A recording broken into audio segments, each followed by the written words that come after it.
All right, good afternoon, Dad. Good afternoon.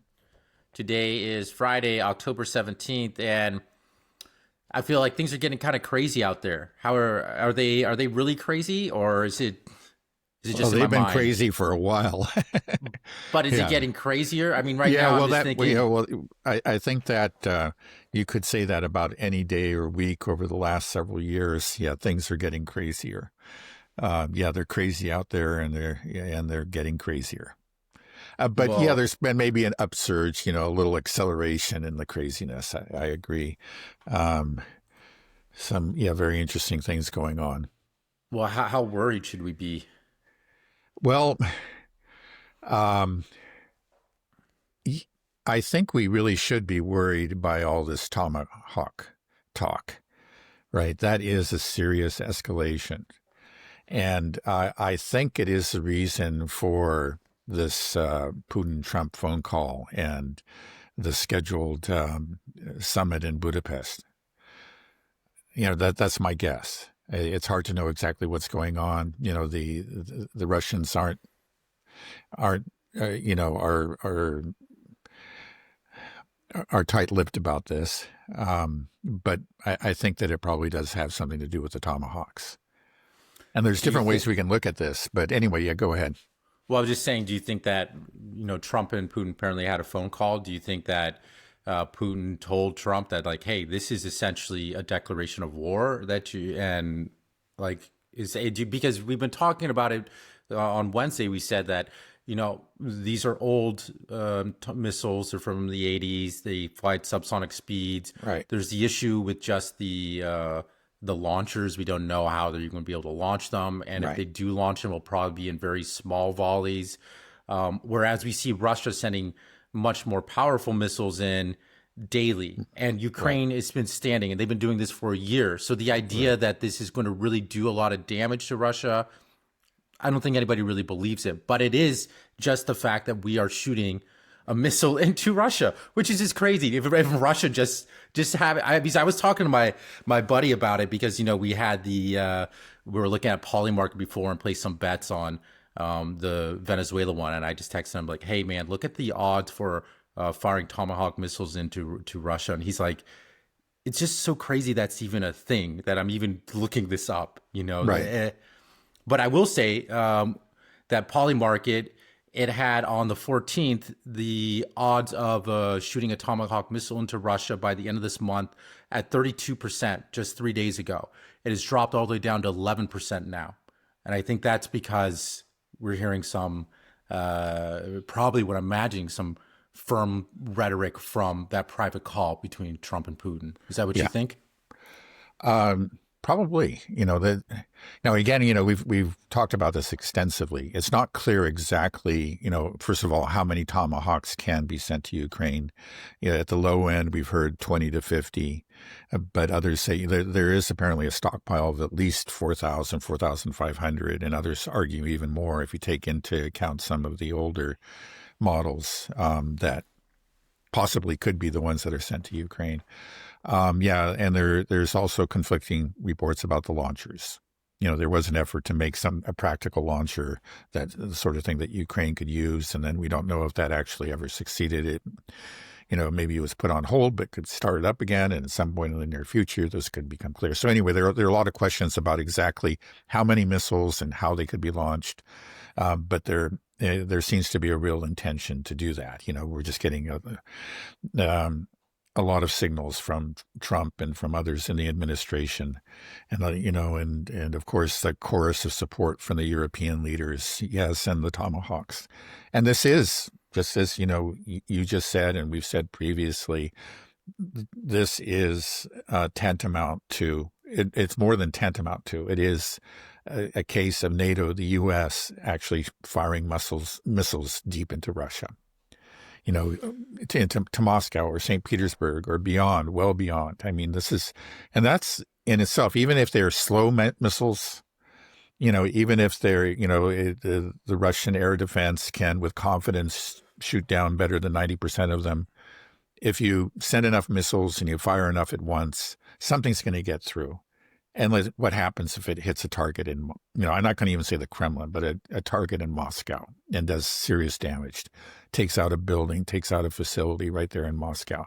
I mean, the cries, it will be impossible, I think, for Putin, not to retaliate and to actually, retaliate in a forceful way. We're talking about arrestniks, we're talking about strikes, probably outside of Ukraine, that kind of thing.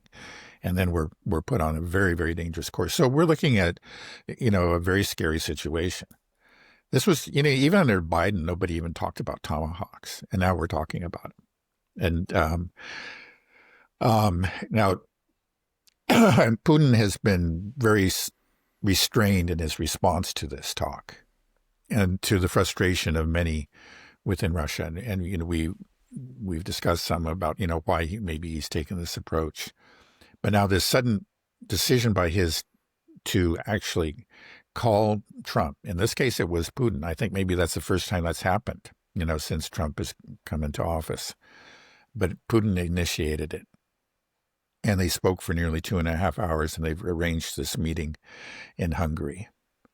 I'm guessing that it is about the Tomahawks, and that Putin, he's not going to, he has decided, that it doesn't work to actually just make a statement to the media. It just doesn't get through to Trump, and that he needs to tell Trump directly that this cannot happen. I'm thinking that's probably what it is. I mean, maybe other people might, there's a possibility that, I don't really think so, but you could look at this as, maybe Putin caving in and actually, promising some sort of major concession to Trump. Now, Trump, of course, he made his usual after the talk. He said this was very productive, and now I'm very encouraged, and I think we can end this war. But he always talks like that, so we don't really know what they did speak about. But it's clear, I think, after the talk that the whole Tomahawk issue was set aside. Remember Zelensky came yesterday, the very same day that this phone call happened, and Zelensky was going to come to push hard, for the Tomahawks. I think everybody knew that. And I think maybe, again, that may have been what pushed Putin to go ahead and make this call and say, again, it's just like his understanding of Trump. It doesn't work. You can make this, you can have your, your foreign minister Lavrov, make a very straightforward, explicit statement on this. If you do this, we'll do that, and Putin could do it too. But in the end, that might just provoke Trump. Again, it'll be twisted and interpreted by the people around him in a way that will provoke him, or maybe convince him. They see, look, he's scared, and so this is really working. This is putting pressure on him. This will bring him to the negotiating table. That's the argument that's put forward for using these missiles, the Tomahawks. And again, maybe Putin's understood that, like, when he gets to him and he actually has his ear, he's with him one-on-one, he can get through to him, at least for a while. Now, so you think that the risk has gone down drastically then, the likelihood of any Tomahawks being fired? I think maybe it's gone down. Now, the thing is with Trump, it's just nothing ever seems to be permanent. You do get through it. Like we had the Alaska summit back in August. And remember, Trump came out of it and he actually changed his rhetoric for a while. That he was saying, okay, ceasefire, that's not going to work. He actually had apparently, recognized the validity of the Russian position and say that, okay, no, we need to actually settle this, look at the larger issues, the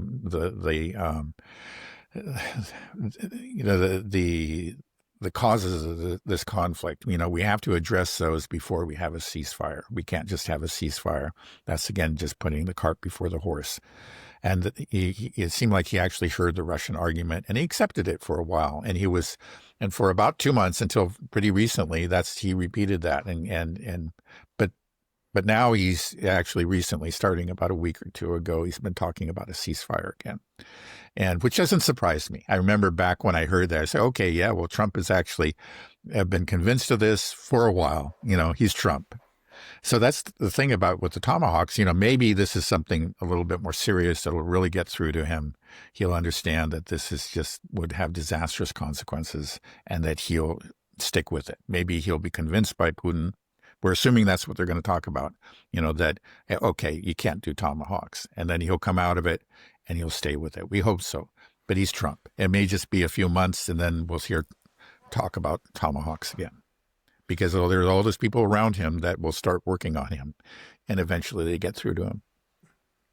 You said that Putin would make some type of concession. Is that what he said? No, well, I said that's a different interpretation of this call. And say, okay, one of it may be that, okay, he's actually going to let, I'm hoping this is what's happening. I think this is what is happening, that Putin is calling him because he needs to tell Trump, you can't do this. And he's going to explain to him what the consequences are and convince him not to do it. What are the consequences? Is it World War III? Well, it takes us to this, right there to the verge of World War III. The consequences are that we need to, if you do that, you are attacking Russia, and we will have to respond in a very forceful way, by at least, I think, attacking, NATO assets outside of Ukraine, something like that, at least. And it could even be worse than that, So that's what I think is happening, but I can't be sure. But another possibility is, people who worry about Putin being an appeaser, as being too soft, is lacking the nerve to actually, to deter NATO. They worry that maybe he's going to make a concession. And that's what trying to buy, maybe that, rather than actually putting forward, making the deterrence clear, making it clear that there will be consequences. He said, look, we'll give you this if you don't do the Tomahawks. I don't think he's going to do that. But, I understand the worries about that, and I could see why, in light of Minsk 1 and Minsk 2 and other things, you just say that could he have been, once again, just too eager to please the West, too eager to make concessions. We can't completely, exclude that possibility. I don't think that's what's happening. I think it's going to be, the former approach that I talked about. He's going to explain to him that there are severe consequences and you can't go down this road. Why doesn't he publicly state the consequences? Wouldn't that be better? So that way we all know. So that way there's no any pulling the wool over our eyes and saying it was something else. So he just says, look, if these fire in here, then we will have the right to go after certain facilities, and they state it, or we will go after command and control centers. Now we are going after the leadership in Kiev. We're not going to grind down the army or whatever it is. That way it's just clear. Or saying that, if you do this, then we will accept that as a declaration of war. Then we know the consequences. Right. But then do you think that, so I guess maybe he's afraid to say that because you're just dealing with somebody that's just so crazy. Trump be like, whoa, let's do it, Yeah. Well, then you got to back it up. It's just, again, I'm sure, I know the Russians have studied this man, Trump, very carefully, and they understand, or at least they believe they understand what kind of buttons they can push and what might work or what would work for, almost any other U.S. president. Maybe doesn't work on Trump. It's just that the danger is that if you throw down the gauntlet and, like you say, just state it how it is and directly challenge, in essence, his authority and force him to back down, that's something that Trump he obviously doesn't want to do. It's a risky move. It's like it could actually set him off and say, well, send him 1,000 Tomahawks or something. We got to teach him a lesson. And, I think, that's a possibility, right? I mean, you just look at Trump. That may be how he would respond to something like that. But they have learned if you get him one-on-one, you can actually get through to him, let him understand. And you're not doing it out in the open, so he doesn't have to So he doesn't lose face, right? He'll find a way of spinning it afterwards, and you said, well, yeah, I know. Again, we are dealing with a very unusual person, so I think that the Russians have to use unorthodox methods. Yeah, there's an argument that gets thrown out there. Well, I guess not so much an argument, but just the fact that Tomahawk missiles were built to be nuclear capable as well, and that Right. there's this idea that if we just start shooting Tomahawks, how would Russia know whether or not one of these has a nuclear warhead? And I'm just wondering, why would the U.S. government even want to send something like this that could be nuclear capable? Is it just Uh-huh. simply because we don't have any conventional weapons that we know are not nuclear capable? Like, why would you use such a weapon to begin I think with? so. I don't think that this is a reason that they're sending these. The fact that they're nuclear capable is not, is not what's motivating them, to send them to Ukraine, or to at least to propose that possibility. It's because they've run out of options. They've gone through all these other weapons. Everything from the Excalibur artillery shell, the small diameter guided one. I won't list them, but it goes on and on Yeah. and on. All the way up, and now here, this is what they have.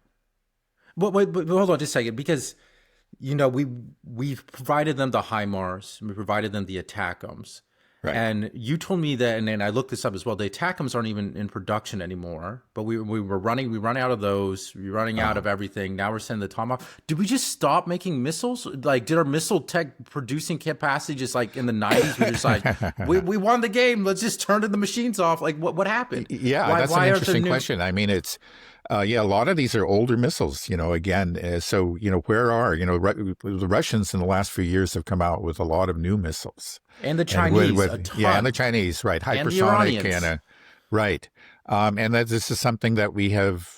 Right, we obviously haven't been allocating resources to them.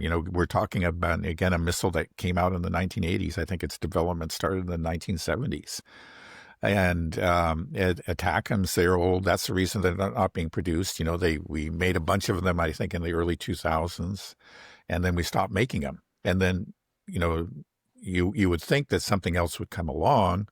We start producing, the whole new generation of missiles, but apparently that never happened. We don't have that new generation of missiles. So that's really what it is. We just, maybe had a lot of things that are in R&D, but never actually hit the production lines. I guess so, right? I'm just speculating, but it's just so hard to believe if we've spent so much money on our military, and then you're just looking at like, okay, we have to send, Tomahawk missiles that were developed, like you said, in the 80s. I know there's new iterations. I'm sure they're upgraded in many ways, Yeah. but there's still Yeah. it's Still an old missile, right? It's an old missile, subsonic speeds, and it's one that's nuclear capable. Something that is part of your what the triad, the strategic deterrence weapons. These are exclusively supposed to kind of be used as the last resort. You never use those, and the fact that we're already using them. I mean, okay, I know we the used them Tomahawks. No, we've used the Tomahawks in many instances already. Like we fired them into Syria. We're probably going to fire them to Venezuela. We fired them into Houthis. Yeah. Right. I mean, against a superpower, because a superpower that has nuclear weapons will have to take this into consideration. Yeah, When you're going right. against an inferior opponent, you're not using anything nuclear. Yeah. Now it's not completely clear to me. I guess there are different versions of the Tomahawk, and what I've heard, this is something that Alexander McCurris said yesterday, is that it's only the submarine launched Tomahawk that actually has nuclear warheads. Some of them do have nuclear wars. I don't know.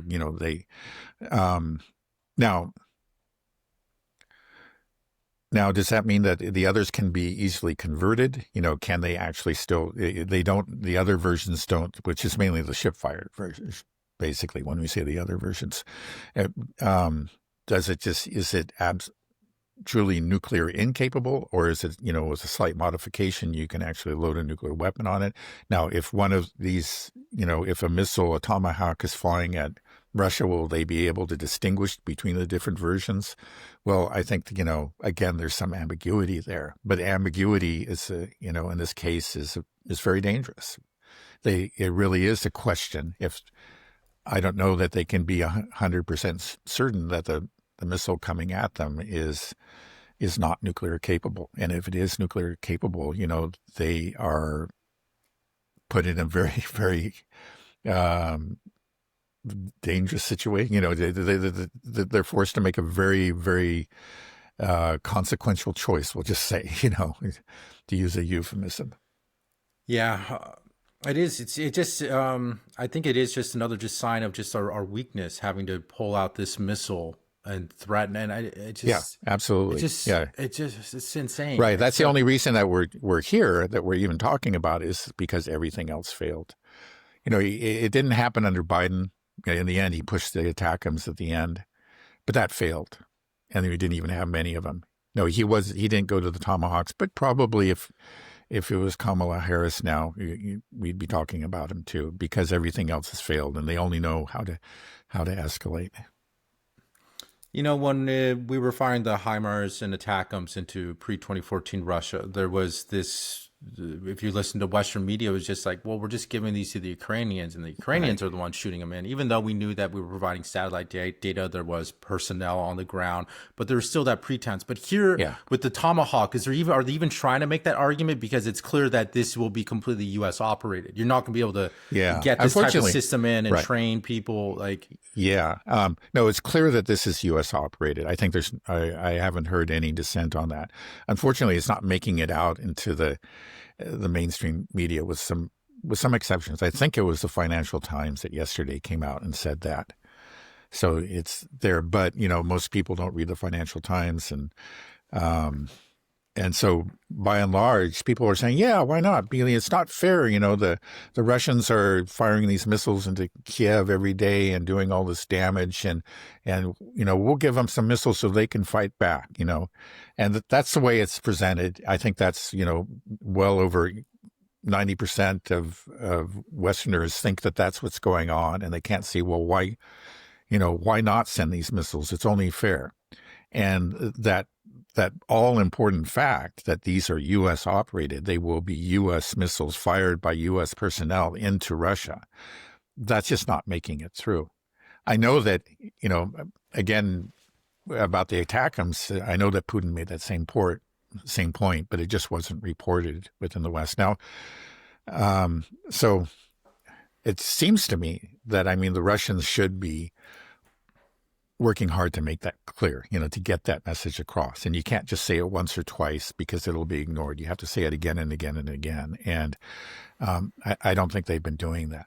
Maybe they have their reasons. Maybe they will if this meeting with Trump fails. Who knows? We'll see. But I think it's to establish deterrence. I've heard, I actually got this from Glenn Deason. There are the 3 C's. First is capability. You have to be capable of actually inflicting this tremendous damage. And clearly the Russians are capable. But then the second is credibility, and the third is communication. So credibility is just that, if you make a threat, it has to be a credible threat. People have to believe you. Right. And if you've made threats in the past and you haven't made good on those threats, then people stop believing you. That becomes really very dangerous. You make a threat and maybe you really intend it, but the other side doesn't believe it because, you kind of waffled in the past. But the third one is communication. You have to make it, just get it through to the other side. Ideally not just to the leadership, but to the people as well. What the problem is. I think it's, that the risk and the reason too, the reason why is it that we need to respond? Because if you don't do that, when the time comes and actually Russia responds, if it does happen, if Russia does respond, sends an Oreshnik to a base in Romania or something like that, then there will just be this tremendous hysteria. They're just gone crazy. What's going on here? But if they say it again and again, look, you are directly attacking Russia. If you do this, we will be forced to respond. It's going to, at least it will be understood what they're doing when the time comes. And maybe that will reduce the hysteria somewhat and you just hope will lead to some kind of reflection and maybe reduce the chance of further escalation. That's what you hope for. Do you ever just like take a step back and just wonder how did we get here? Like how did we become so reckless that we're at the point where we're firing missiles into Russia? I mean, we already technically have with the ATACMS and HIMARS earlier, um, and Russia responded with the Oreshnik, and then now we're just back to where we are, just talking about chucking Tomahawk missiles into Russia. That's so crazy. Right. And then this trade war with China, where we have solely given China all of our leverage. We don't produce anything. We're completely reliant on them for all these rare earths in our MIC and in our tech sector. And then we just engage in this ridiculous trade war with them and try to slap them with these tariffs when China is just showing that how powerful it is, that it doesn't need us. It's just, how did this? And in this, we're looking at, I was just watching Fox News clip yesterday of just Jesse Waters on primetime, just talking about how Maduro is this evil guy and we got all these troops ready and we're getting ready to take him out. I'm just like, what? And I'm watching us bomb Iran, watch this genocide in Gaza. How did we get here? How did it just? Yeah, well, I mean, it's a long story. Again, But just the reckless behavior. There's just no self-awareness. It's so crazy to see this behavior. I think, okay, yeah, there are different ways of looking at it. Again, as I often point out, this is, let's say, a consequence of the unipolar moment. And it's something that we haven't let go of, the sense of being the hegemon, being the unrivaled hyperpower. And, clearly those days are over. But it's very, very hard for the political class in general. It's not just Trump, but, the political class in general throughout the West to let go of that. There's this sense of superiority that actually goes back to the 90s, but even before that, there was a sense that we are superior in every, in every important way, whether we're talking about the military or the economy or our morality or whatever, we are superior. There is this very, very strong sense. And but that the world has changed, like you said. And instead of actually waking up to the fact and dealing with the reality, say, oops, wait a second, we have lost the ability to produce these things. This is going to take a long time. We need to begin a process of economic reconstruction. Or, oops, because of our support for our unconditional support for Israel, we have suffered severe damage. And we need to actually reassess our relationship with Israel. There's a number of things you could do. That this is all dealing with the reality that you can begin to repair the damage. Again, it's not going to be repaired overnight. It's going to take a long, long time. Or, we have a military-industrial complex that produces very, very expensive and complicated weapons that in very small quantities, that have actually put us at great risk. If we ever find ourselves in a war with a peer adversary, especially a war of attrition, we're going to lose. All these, we need to actually just reassess the whole system and reconfigure it. And we need to, again, this will be a multi-year process. That would be the realistic response. But instead, what you get really is it's true of Trump, but it's equally true of the European leaders. It's just a question of will. It's just like, okay, because they're just so certain of the superiority, they haven't let go of it, that it's not so much that, okay, yeah, we need to actually go back to the drawing board and admit our errors and, make changes and start this rebuilding process. No, it's a question of will. We just have lacked the willpower. And I think you see it, particularly in Trump. That's the thing. It's like, it's just like those Democrats, right? It was just like it's because they're politically correct or woke or whatever, which I think is a real abuse of those terms. It's just because they lack the will or the courage to do what needs to be done. And so that's the solution to every problem. It's just that, okay, it's not like, oops, wait a second, we actually don't have this ability to produce these things. It's just like, no, we just need to punish the enemy.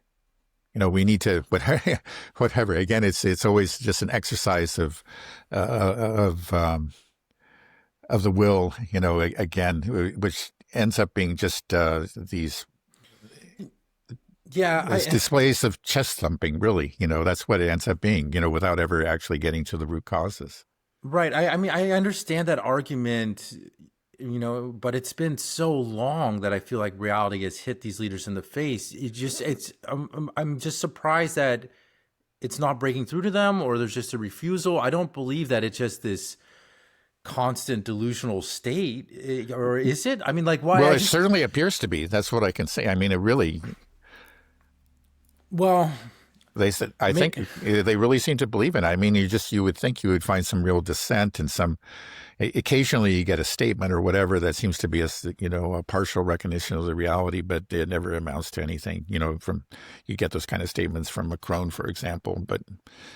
I mean, I'm just like, especially when it comes to China and this trade war and just understanding how much economic leverage they have over us, and just they make everything. Just, we are so reliant on China, from everything from our fighter jets to our spoons to our computers, our phones, just everything. Just the idea that we could just bully them around, it just seems so insane. No, it is. And we just tried it. We've tried it a couple times. And Trump had to backtrack it immediately. And so it just doesn't, it's surprising. I mean, another thing that maybe I'm just thinking is that maybe there is something just Trump, I don't want to know if I want to go down there. Actually, let me show you this clip. There's this clip that I think kind of embodies it. And then, all right, let's see. We have a great relationship. No, we were not happy with him buying oil from Russia, because that lets Russia continue on with this ridiculous war where they've lost 1.5 million people, by the way. Russia's lost 1.5 million people, soldiers mostly. This is a war that should have never started, but it's a war that Russia should have won in the first week, and they're going into the 4th year. And I want to see it stop. So I was not happy that India was buying oil. And he assured me today that they will not be buying oil from Russia. That's a big stop. And he's assured me there will be no oil purchased from Russia. I don't know, maybe that's a breaking story. Can I say that? Would you say? There will be no oil. He's not buying his oil from Russia. It started. You can't do it immediately. It's a little bit of a process. But the process is going to be over with soon. Okay, he's talking about Modi not buying any. And this is just an example. Like, he just goes out here and says this, like a breaking news that I talked to Modi and that they're not buying any Russian oil. And then India had to go make a public statement just like that never happened. That wasn't true. And then Modi had to come out and just say, we never even had a phone call. So it's like, where does that come from? Is he just creating it? Or is he like advisors around him that are just telling him things, or is he just making things up? Or is, it's like, is there a diagnosis that I don't want to say he's like straight up crazy, but it's just a little crazy, right? Yeah. Well, I don't think this is the first time this has happened, when he's imagined phone calls that have never taken place. So he seems to, I think there's reason to suspect that maybe he is suffering from some kind of dementia, that he's in the early stages of it. I mean, oh boy. Yeah, here we go again, right? Right. He's certainly a lot more vigorous than Biden ever was, or Biden was during his term as president. But yeah, I mean, again, as you point out, Modi says that we didn't even have that phone call. So what is that? That just really, it really makes you wonder about his grasp on reality. And again, it makes you wonder too if there's really any point to Putin going to talk to him, try to get through to him, because again, we'll see. Yeah, I think maybe you'll get through to him for a while, but then at some point he'll forget what Putin told him, and he'll start to believe something else about their conversations. Do you think all these, Putin and Xi, do you think they kind of view the United States kind of as just a rogue mental patient, and they do have to kind of act like the orderlies and just, we got to be careful because he's lobbing lots of bombs, maybe they're not super powerful, but he has some big ones. So we just got to, it feels like the whole world is humoring him. Everybody is playing that game where they just have to kiss his ass and then hopefully he's nice to you. The only country that doesn't do that at all is China. Right, exactly. And I was China going to is, say. yeah. Right. What do you think about that? That's a great, with the exception of China. It's great to see, actually. right. Yeah, but again, like the situation between the U.S. and China is very different than the situation between U.S. and Russia. Again, we're talking about an economic war. Okay, tariffs may go back and forth, but that doesn't mean the end of the world. It could be a global recession, maybe, but again, we're not talking about World War III. And it's easier to climb down from it. You get together, okay, we'll revoke these tariffs. But what Russia is dealing with is different. It's just that, maybe this is a mental patient and we have to be careful how we deal with them because the missiles might start flying. And then this conflict, which so far has been limited to Ukraine, could spill over into other countries and develop into World War III. And so we have to actually approach this very cautiously. And I'd like to be able to say this directly, but, according to our profile, this mental patient, if we say such and such, he's liable to go on some kind of rampage. And we just can't risk that. What a crazy world we live in. Yeah. Yeah. Yeah, no. I mean, if anybody again, it's like if somebody wrote a dystopian science fiction novel about this 20 years ago, I say, yeah, that's pretty funny, but it's just a little bit too out there, Yeah, it's on some days I can't help but just laugh at the absurdity of it before I go back into like, oh my God, this is actually happening, I'm thinking that maybe the reason that Trump spoke that way about Modi is he kind of always viewed India as one of sort of in the Western camp countries and thought he could coerce them into doing what he wants to do because he's been able to do that so effectively with the Europeans. But I'm wondering at some point the Europeans will have to break. That's like the strongest bastion of U.S. empire, is Western Europe. They are completely vassal status to the United States. It's kind of gross watching. Yeah, it is. It's painful. I mean, these once proud nations. Right. Like there seemed to be when Trump, first began to talk about maybe, pulling out of Ukraine and just leaving it to the Europeans and back there in the spring, there was some sort of brave talk about we're going to do it ourselves or whatever. And then it's clear at some point after about a month or two of that they decided maybe that's not the approach. We just have to start licking his boots. And that's what we've seen ever since. It's just, oh, you're just so wonderful. Yes. Please, thank you for these crumbs that you've given us. And, thank you for not punishing us too much, imposing such heavy tariffs on us. We're so grateful to you, great leader. That's where they've been. And that's clearly the approach that they've decided to take. And it's again, painful to watch. Well, I mean, we've already seen, Russia, Europe cut itself off from Russian energy, the Nord Stream pipeline being broke up. And now all that energy that was supposed to be sent to Europe is now being diverted to China via the new Power of Siberia 2 pipeline that they're building. Well, that hasn't happened yet. Yeah, it will be some years, but it will be in construction, yeah. Right? Right. But the energy will be flowing right from the same gas field in northwestern Siberia. Right. So Europe willingly cut itself off much of its lifeblood for its manufacturing from Russia, just that energy. And now I'm wondering, there's going to be pressure. Are they going to be willing to do the same to China?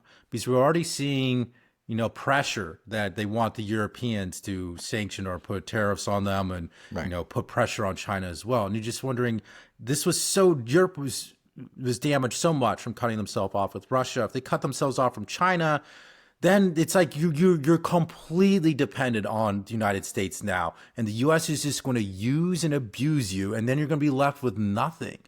Yeah. And so do you think they will go that far, or do you think there will be a break? Well, they've gone a good ways down that road. I mean, so far they have complied with U.S.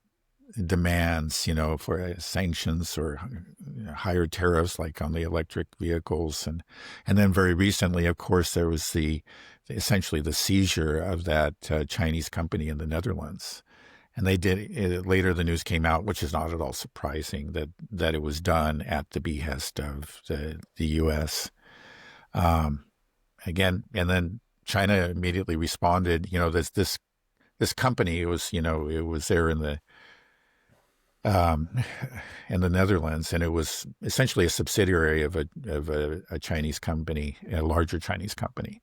And so the larger Chinese company declared that they would cease to support this company, which really makes it, perhaps will render it unprofitable. So they're going to end up with a company that's not even viable. Another loss for Europe. But this is where they're going, and they don't show any signs of really changing. I guess they showed some resistance. Again, they wanted the U.S. to go ahead with 100% tariffs on China, but Trump, you could say, essentially called their bluff and said, yeah, we'll do that if you go first. And they didn't, they're reluctant. Now there's a question, though. I mean, there's something that Trump came up with recently that he said, or at least this is reported, that he is going to propose, like, using the tariffs on China, the revenues that are raised through those tariffs, to fund the Ukraine war. And that could be something that the Europeans would go for.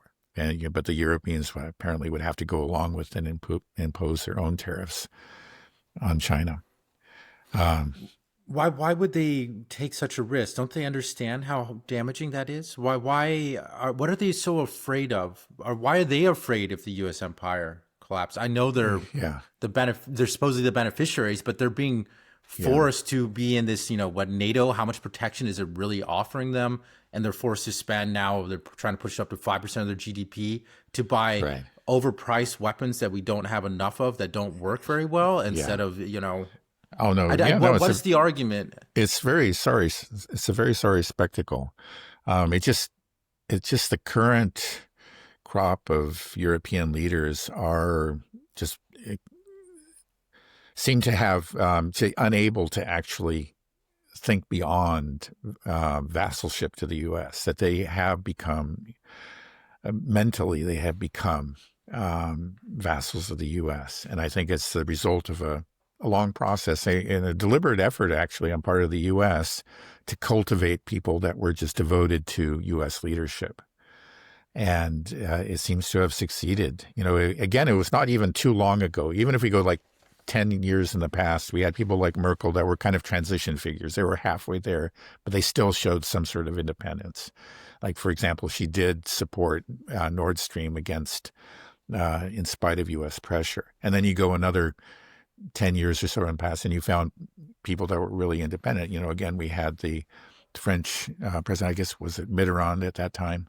I hope I remember that correctly, who opposed the invasion of Iraq, quite openly.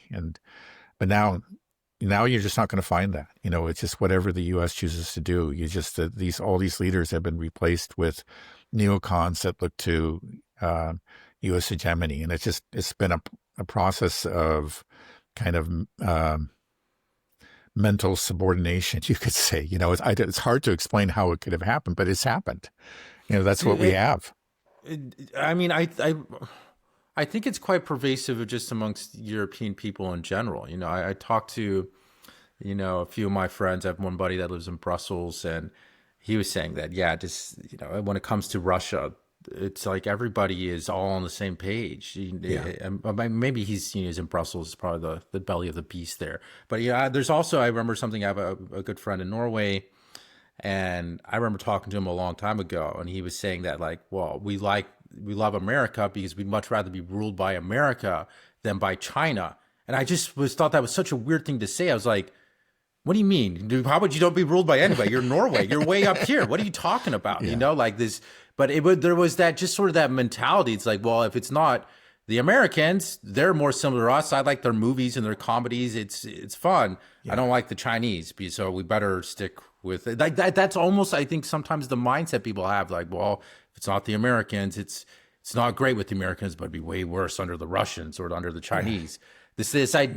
Europe has this mentality that they have to be under somebody. At least I think it is pervasive, not just within the elite. It's just And I wonder, is that just an effect of post World War II, or is that just a product of European, feudalism and vassal statehood, just the way that our civilization developed, which Yeah. was just a lot different than the way that Chinese civilization developed, for example. Right. Well, again, for decades, Europe was entirely dependent on the U.S. for its security, through the Cold War. That NATO actually served a purpose. And you can say that this is a consequence of this, but it's still, I don't think it really explains. Maybe, this is a root of the problem, that, again, there was, at least among certain Europeans, this, there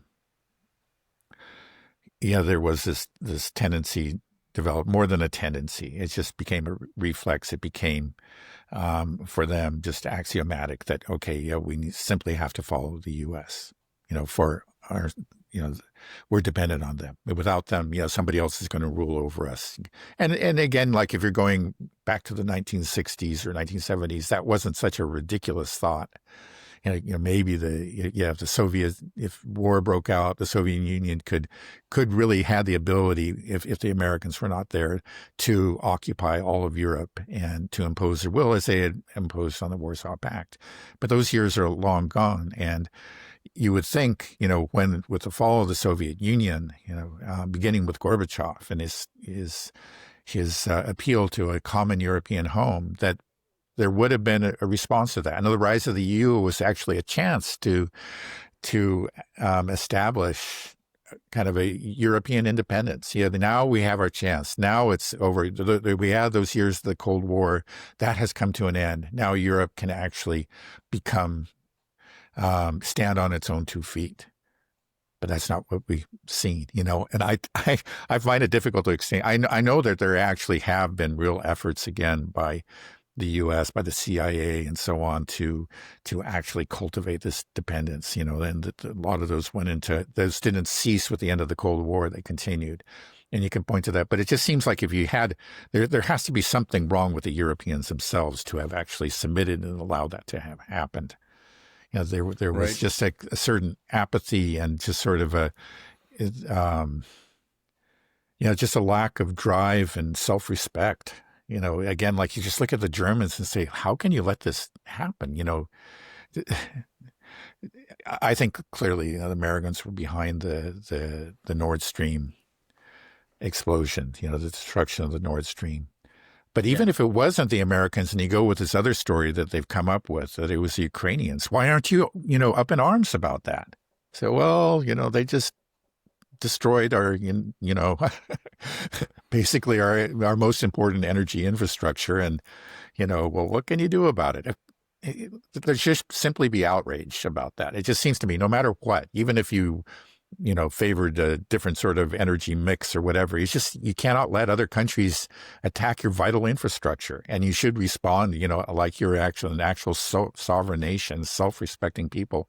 But it's just not there. They don't seem to be a self-respecting people.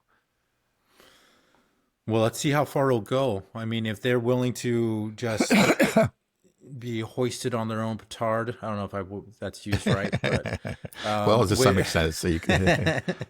But I will see if they try to cut ties with China same way with Russia. It's Right. just Well, there are signs of making their own noose, and they're just stepping into the gallows. Right. It's crazy. Right. No, it's painful to watch, but there are signs. There are reasons to not to despair. Let's put it that way.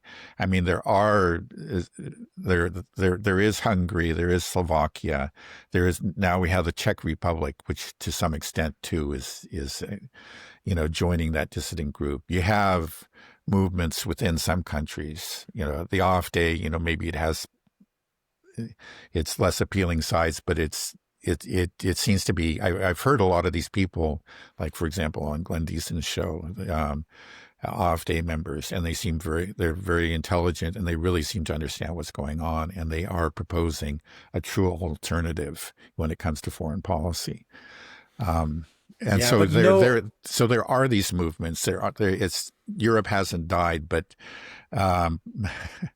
but there is too much apathy. There is still this fundamental lack of respect, self-respect on the part of so many Europeans, and we still have this political class that's just slavish in its attitude to the U.S. Yeah, but the thing is, I feel like even if the AfD or the National Front or whoever it is, one of these populist parties that wants to have a more independent foreign policy and more sovereignty, I think though these parties are often viewed as such extremists because of the establishment has done such a good job of labeling that even if they do come into power, I just feel like you're going to have like a mini societal rifts, there's so little mini civil wars popping up. Like these are people that just, if you mention the AfD or the Front National, they think they're straight up, worse than Hitler. A lot of people just think that they're Nazis. And I don't know much about these politics. I don't want to get into any of this stuff. But the fact of the matter is that these are the parties that do want an independent foreign policy in general, that don't want to continue the war in Ukraine, for example, and want to restore relations with China and Russia. They are just viewed this way. So I just don't see it working out. You're right. It's a real problem. Well, first of all, one reason that they haven't come to power, like the Front National, it's the National Rally now. It used to be the Front National Rally. Yeah. It sounded cooler the way I said it.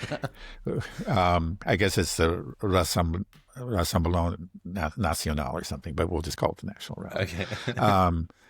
Okay. Actually, if it wasn't for, a lot of kind of shady dealings during the last election, they would be the ruling party now in France. The AfD is the most popular party. Everybody agrees now in Germany.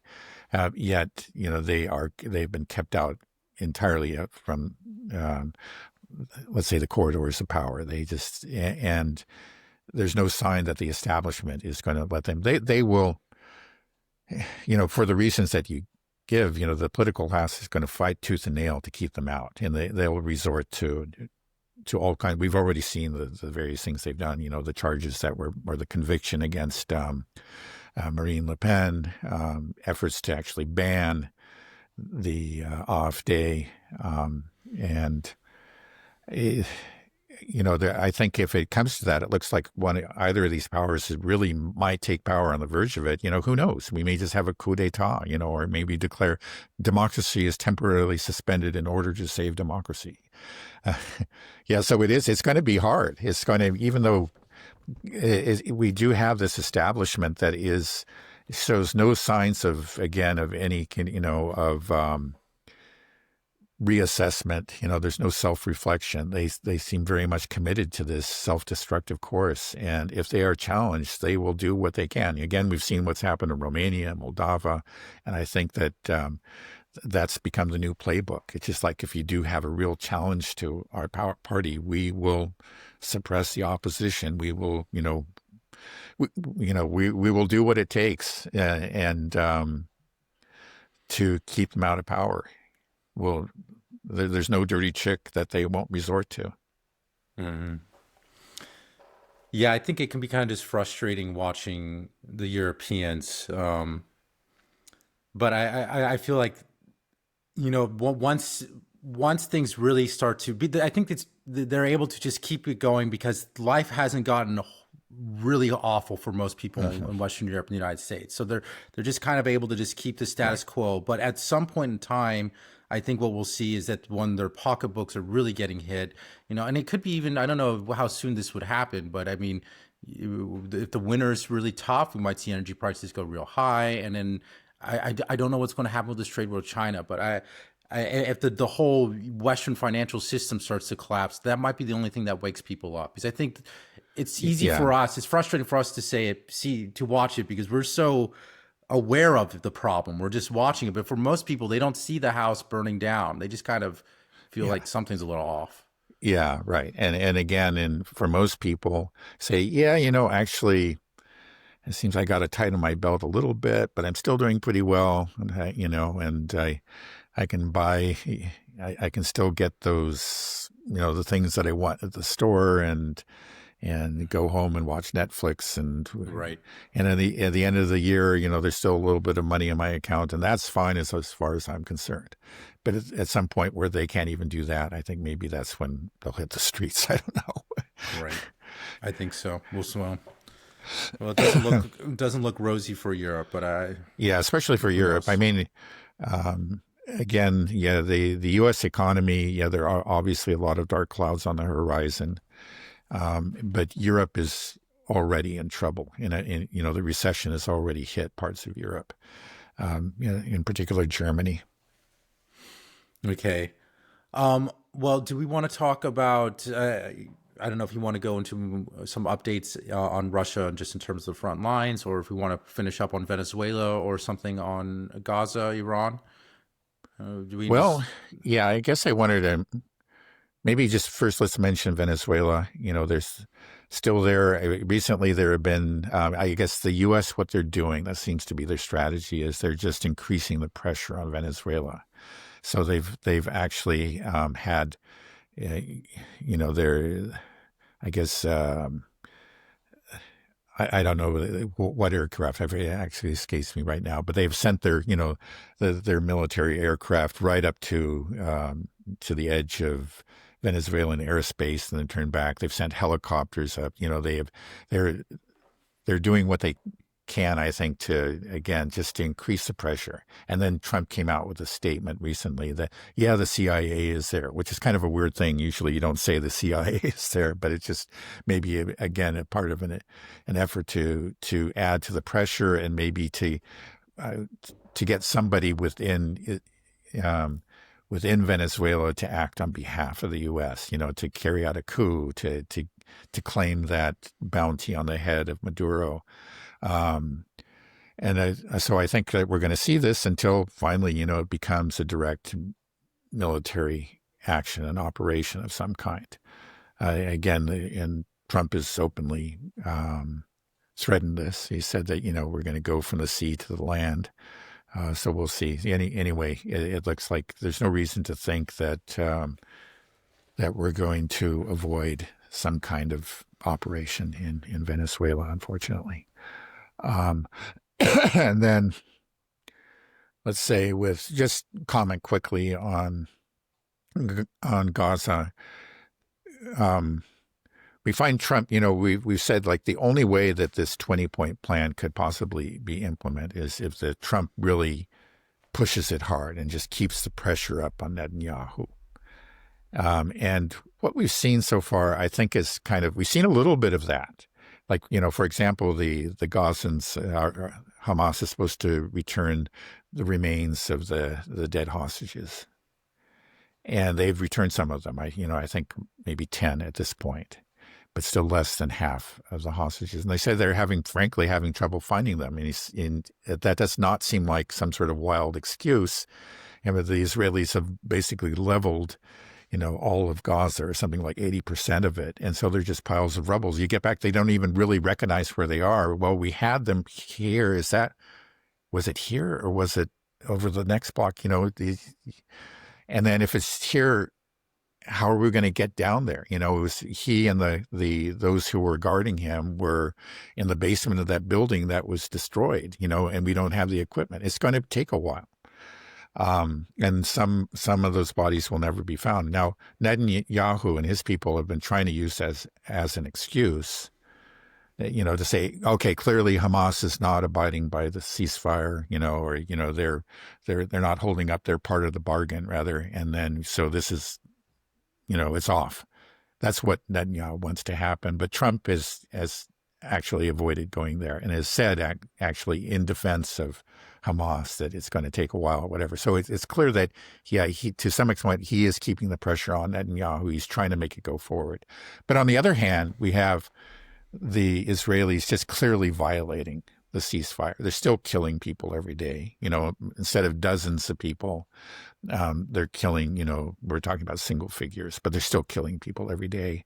And they're also not, letting in the humanitarian aid, and they've closed the Rafah crossing, so these are major violations, and we don't hear anything from Trump about that.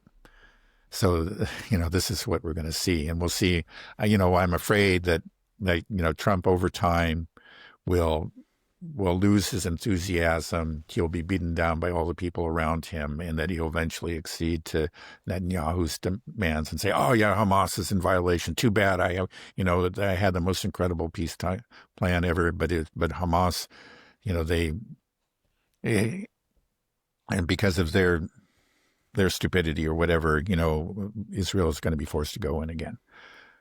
We're not there yet, but there's a danger. I think that's what we'll see down the road.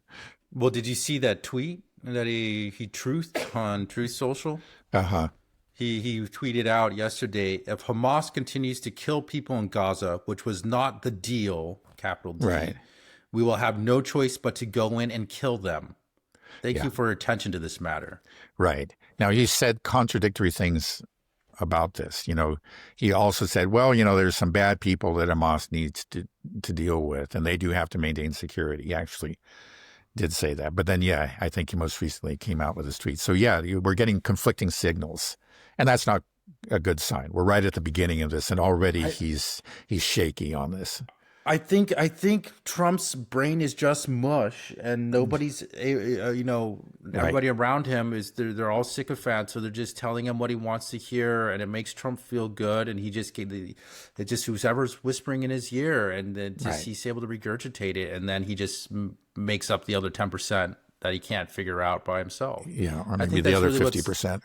Maybe 50%. Yeah, maybe 50% made up, 50% someone plants some type of seed, and then. Yeah, so it's just, I feel like we need to wake up from just this crazy dream. It's not quite like idiocracy. It's even worse. It's like insanity is what it is. It's just where we've gone just completely insane.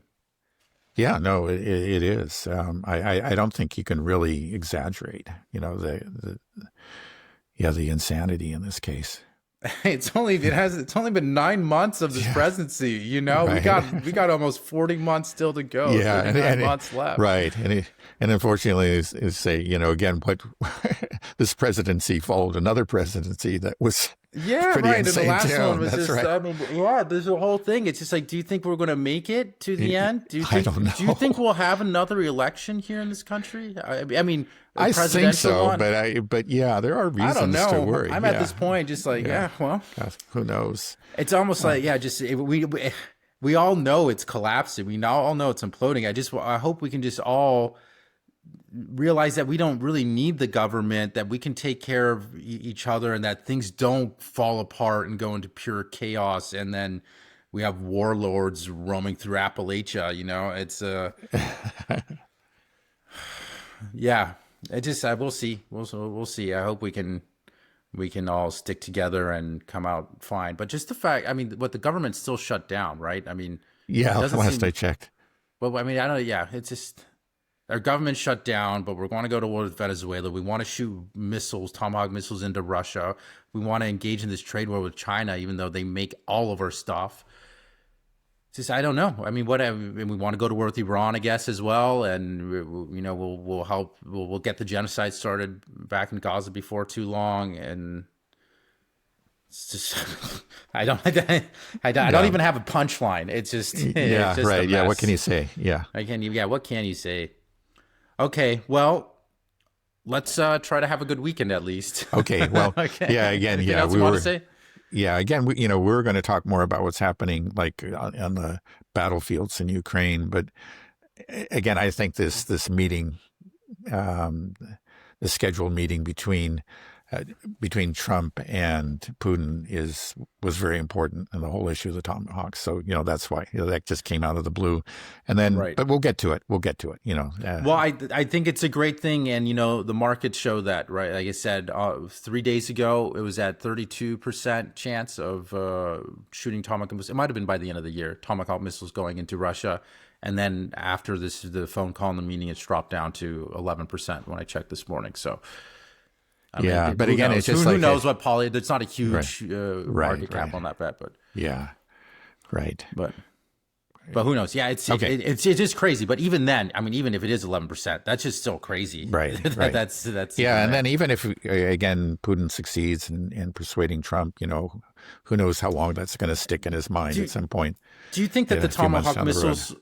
Do you think they're already there in Ukraine?